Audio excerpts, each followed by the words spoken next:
Well, kung sa pangkaraniwang tao kong hindi siguro pangwaiwang ko lamang, ano ha? Ang sagot na lang talaga dyan, walang iba kundi drug test. Para mapabulaanan mo, ako, limbawa sa akin, para mapabulaanan ko na ako'y malinis sa drug use, sa paggamit ng illegal na droga. Palagay ko, Jen, pwede nating imungkahi na kaya sa Pangulo. Alang-alang na lang dun sa panig ng... So ito mga kabanat, ultimo si Congressman Marcolita nagsalita na sa video. Yung matandaan, mayroong video na inalabas itong mga anti-Marcos na di umano itong si President Bongbong Marcos ay humihit-hit ng ipinagbabawal na gamot. Kinounter din natin yun at sabi nga natin ay fake yun at sa aking pananaw ay fake naman talaga yun, pero nagsalita itong si Congressman Marcolita patungkol dyan kasi gusto ni Congressman Marcolita matuldukan itong issue na ito. Ibig sabihin dapat mamamatay ng issue na ito kasi ang tagal ng issue na ito since nung kampanya pa ito mga kabanat, no? At ang problema dyan, yung kalaban ay mayroon na namang inilabas na, kumbaga, may pa-surprise na naman, sabi nila. Darating daw, mga susunod daw, no, na mga panahon, ilalabas nila yung part 2 ng video na ito. Video na yon yung si President Bongbong Marcos ay humiti-hit ng ipinagbabawal na gamot.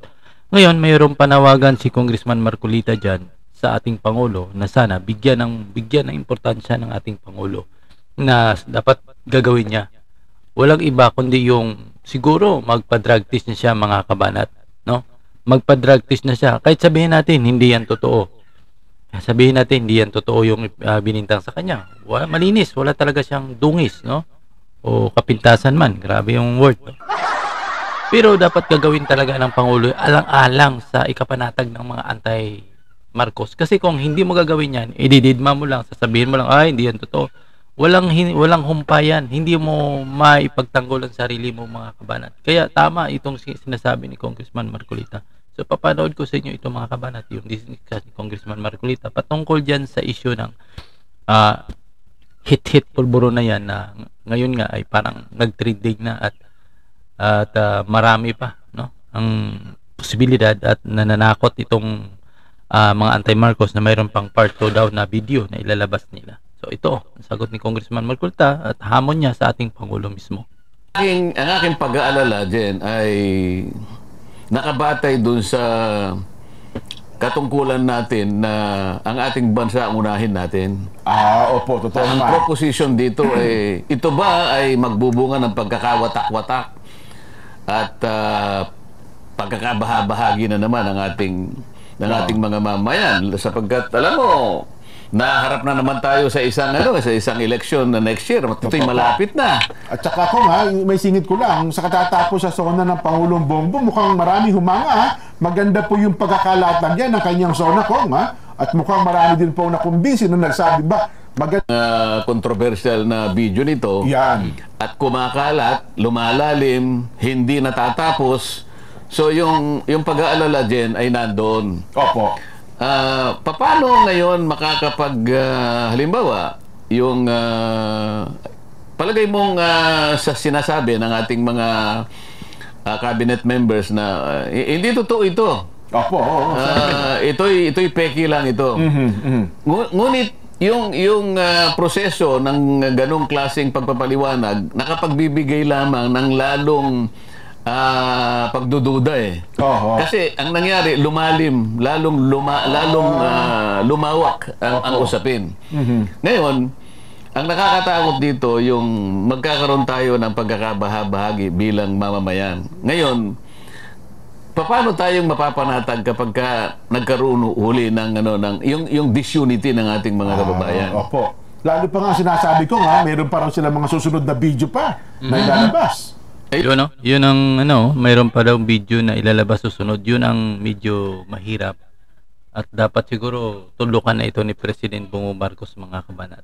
Yun ang problema. Kung may video pang isusa.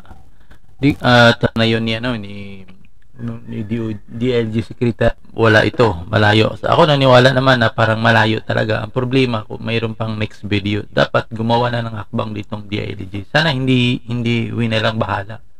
Kung gusto nila, tutugusin talaga nila yung nagpapakalat at iharap totoo ba talaga kung saan nagkumukuha ng source.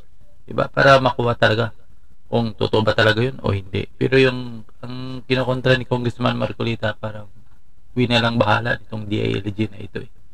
Pero ito yung tugon ni Congressman Marcolita. Yun nga yung medyo nakapagbibigay ng ng takot. Sabihin mo na hindi lang pag-aalala, kung minsan matatakot ka na sapagkat ang usapin dito ay yung interes ng ating bansa. May pa-suspense pa, no? Ano yung mabuting gawin, Jen? Kung Ano nga ito matutuldukan, Kong? Di ba? Kailangan matuldukan at kapag ka tinuldukan mo sana yan, kailangan mabilis.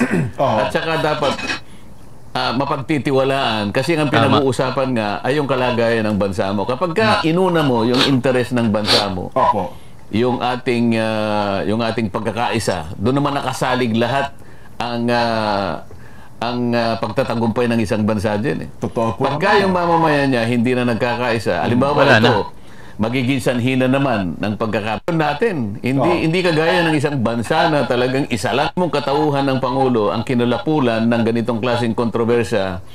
Pati yung kanyang pagpamamahala sa bansa ay maaaring maapektuhan din. Ayun.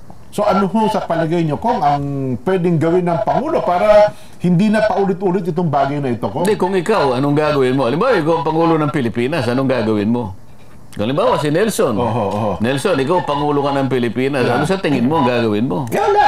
Hindi mo napapansin yan, Kong. Ganun. Deadma ka na lang. Deadmahin ko na lang. Kasi kita naman sa video na hindi ko kamukha dyan eh.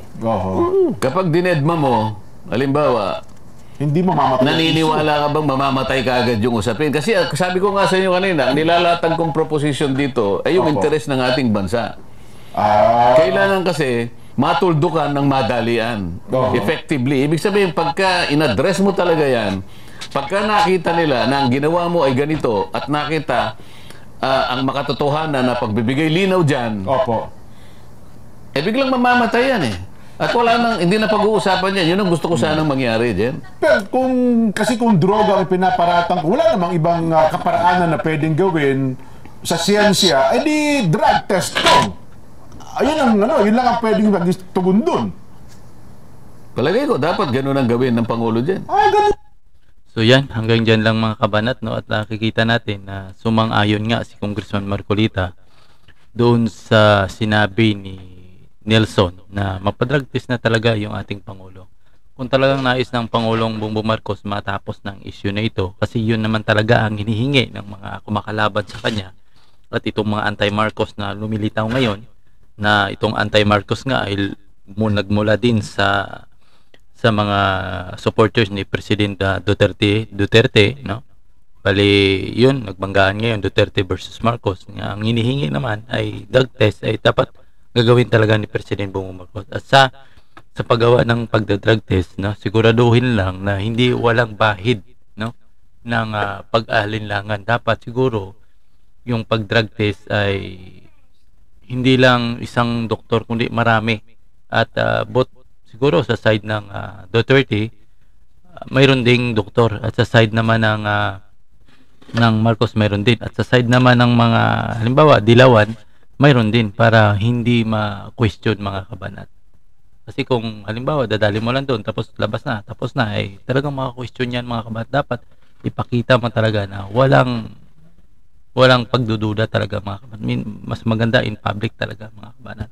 At kumbaga yung transparent talaga yung pagda-drug test. Kasi nung nag-drug test nung eleksyon ay kinu-question na yun dahil napakabilis nga mga kabanat. Yung nakarang hearing ay kinu-question pa, no? Ikaw nga nagpa-drug test, pwede kang mamili ng kit kung anong gusto mo i-drug test sa'yo. So yun ang medyo napaka labo, dahil dapat talaga masagot yan ng Pangulo. Siguro tuldukan niya yan para napakaraming problema. Isa pa yan yung problema na yan, yung mga anti-Marcos na nagpapakalat. At ang problema dyan, mayroon pang pananakot na mayroon pa daw silang part 2 ng video. Yun siguradong paghandaan ni President. Kasi nakaka-epekto yan eh. Kumbaga kumbaga yan ay balakid sa yung mga lakad, no? Minsan kakausapin mo parang nailang siya dahil yung Pangulo natin ay may hit pala yan, di ba? Hindi mo maalis sa tao yan. Sana maalis yan para pagkakaisa talaga yung ang humari. So yan lang muna mga kabanat. See you next video mga kabanat. So okay na mayroon na tayong pang-upload dahil nga medyo na-fix na natin ang ating computer mga kabanat. Pagbili na tayo ng motherboard. So see you next video.